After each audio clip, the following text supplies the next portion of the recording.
of their November benefits.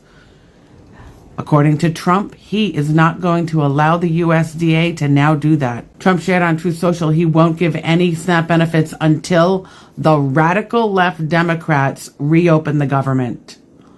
This will devastate millions of Americans.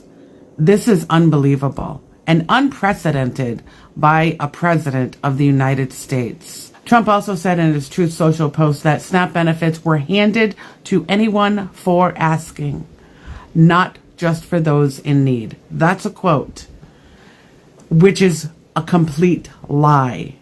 These programs, guys, are very strict and have been for years. They don't just allow anyone to receive these benefits. And do you know, I can't believe there are still some people that actually believe that they just hand these benefits to illegals, and it's unbelievable. And do you know that veterans, elderly, people on disability, they receive, some of them, $10, $20 a month. It's truly, truly not what you think. And it is now November, and here's an update on what's going on with SNAP benefits. If you're new here, my name is Crystal. I am a social worker and a caseworker. I have been working in the social service field for over 10 years. I also worked at the SNAP EBT welfare office for over 6 years. I have processed hundreds of SNAP cases, and here's an update on what's going on with SNAP for the month of November. So on October 31st, a federal judge issued an emergency order telling the USDA that they must resume SNAP benefits, which was set to expire on November 1st. She ordered them to provide details to the court no later than Monday, November 3rd, on how they plan to fund this program and keep it going during the shutdown. So whether they plan on issuing people's deposits in full or just giving them a partial amount, they are required to tell the judge what they're going to do by Monday, November 3rd. So the USDA has an emergency fund that has about $6 billion in it that she is telling them to use to fund the SNAP program for the month of November. This fund is set aside specifically for emergencies, and for whatever reason, the government doesn't feel that 42 million people not getting their SNAP benefits is an emergency. The judge that made this ruling is essentially saying this is the emergency that this fund was allocated for. So within the next few days, the federal government has to show this judge that they are attempting to fund the SNAP program with this emergency fund. So it sounds like the program is going to be funded soon, but they don't have a date because this is still very much an ongoing process. So of course, I'll keep you guys up to date on the changes that's happening with the SNAP program. And if you have any questions, feel free to let me know. And I hope this helped. SNAP, Survive Now and Pray. That's right. That's the new acronym for SNAP today, November 4th, Tuesday.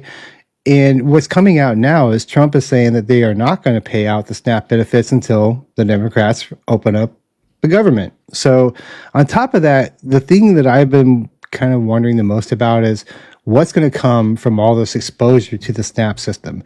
It's like all of a sudden the SNAP system was put under the spotlight.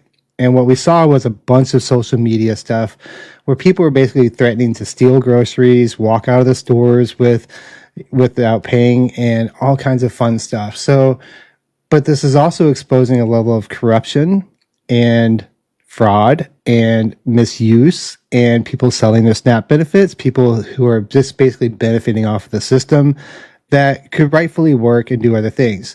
So, and NPR just released a new article called "As SNAP Funding Lapsed, a Top Official Called the Program Corrupt." That's right. The comments came as a federal courts ordered the Trump administration to resume food assistance payments, and it was coming from the Agricultural Secretary, Brooke Rollins, and she described SNAP at a recent press conference as so bloated, so broken, so dysfunctional, so corrupt that it is astonishing when you dig in. So that's what they're doing right now. They're digging in. Now that we've seen the backlash on TikTok, especially, and social media, and the response of the public, they are now forced to really analyze what's going on with SNAP. Wait a second, why is this program funding 42 million Americans?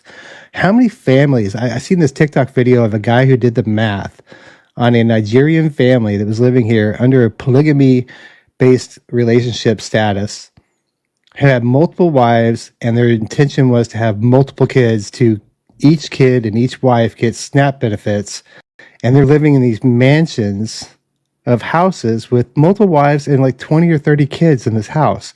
being paid for by the United States government. Isn't that fun? Like there's a math just keeps on mathing with this stuff. So my point is that I feel like, yeah, there's definitely a lot of fraud, waste, and abuse. A lot of foreigners are coming in, getting assistance that even